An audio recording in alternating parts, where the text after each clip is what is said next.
Hello friends, আসসালামু আলাইকুম। সবাইকে জানাই ঈদ মুবারক। আশা করি আপনারা সবাই অনেক অনেক ভালো আছেন। আর এই ঈদে আমি বানিয়ে ফেলেছি ছোলার ডালের বরফি। এটা বানানো একদমই সহজ, আপনি খুব সহজেই কিন্তু বানিয়ে নিতে পারেন এই ঈদে। তো বন্ধুরা, চলুন শুরু করা যাক। আর ভালো লাগলে অবশ্যই একটা লাইক আর সাবস্ক্রাইব করে দেবে। তো দেখতেই পাচ্ছেন এখানে আমি ছোলার ডাল নিয়েছি, আর এই ডালটাকে আমি 2টা সিটি দিয়ে প্রেসার কুকারে ভালো করে সিদ্ধ করে নিয়ে তারপরে বেটে নিয়েছি। আপনারা চাইলে মিক্সিতেও এই বাটাটা করে নিতে পারেন। তারপরে উনানে কড়াই বসিয়ে দিয়ে দিয়েছি 3 চামচ মতো ঘি। এই ঘিটা হালকা একটু গরম হয়ে এলে এখানে আমি বেটে রাখা ডালটা দিয়ে দিলাম। দিয়ে দেওয়ার পরে খুব ভালো করে কিন্তু ঘিটার সাথে ডালটা মিশিয়ে নিতে হবে। একদম অনবরত নাড়াচাড়া করে খুব ভালো করে মিশিয়ে নেওয়ার পরে এখানে আমি প্রয়োজন মতো চিনি দিয়ে দিলাম। আপনারা আপনাদের স্বাদ অনুযায়ী চিনিটা ব্যবহার করবেন, কম বেশি মিষ্টি বাড়িয়ে কমিয়ে নিতে পারেন। তারপরে একটু রঙের জন্য ফুড কালার ব্যবহার করছি।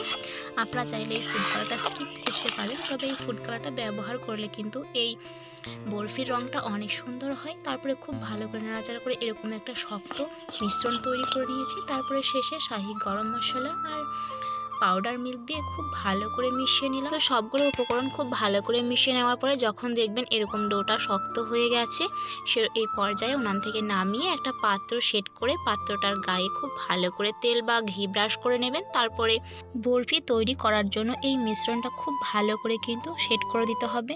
তো খুব ভালো করে সেট করে নেওয়ার পরে এখানে কিছু কাজু বাদাম কুচি বসিয়ে দেবো। এরকম করে গুঁড়ো করে নিয়েছি, দিয়ে হাত দিয়ে খুব ভালো করে বসিয়ে দিচ্ছি। আপনারা চাইলে যে কোনো বাদাম কুচি দিয়ে বসিয়ে দিতে পারেন। এই বাদাম কুচিগুলো দিলে খাওয়ার সময় মুখে পড়ে, অনেক ভালো লাগে খেতে। তো কিছু কিশমিশ কুচিও আমি এর মধ্যে ভালো করে সাজিয়ে দিলাম, আর কিছু চীনাবাদাম কুচি দিয়ে আবারও খুব ভালো করে দেখতে পাচ্ছেন আমি বসিয়ে নিয়েছি। এরপর আমি এটাকে প্রায় 1 ঘন্টা থেকে 2 ঘন্টা মতো ঠান্ডা করে নিয়েছি। নেওয়ার পরে এরকম করে আমি কেটে নিচ্ছি। দেখুন ছুরি দিয়ে খুব ভালো করে কাটা হচ্ছে। এরকম লম্বা লম্বা করে কেটে আমি আবারও একবার বরফি শেপ দিয়ে কেটে নেব। আপনারা চাইলে এটা চারকোনা বা আপনাদের পছন্দ মতো শেপ দিতে পারেন। তো দেখতে পাচ্ছেন খুব ভালো করে কাটা হয়ে গেছে বরফি শেপ দিয়ে। আমি একটা উঠে দেখিয়ে দিচ্ছি। দেখুন কত সুন্দর উঠে এসছে আর একদম বাদামে ভরপুর। তো একটা তুলে দেখিয়ে দিচ্ছি, এতটা লোভনীয় হয়েছিল আর খেতে কিন্তু অনেক মজার হয়েছিল। তো বন্ধুরা, এই ঈদে অবশ্যই অবশ্যই ট্রাই করবেন, আপনাদের অনেক অনেক ভালো লাগবে। আমরা কিন্তু ঈদে অনেকেই আছি সাদা রুটির সাথে এরকম যদি হালুয়া বা বরফি থাকে তাহলে তো অনেক ভালো লাগে খেতে। তো বন্ধুরা অবশ্যই ট্রাই করবেন। দেখা হচ্ছে নতুন কোনো একটা রেসিপিতে। আল্লাহ হাফিজ।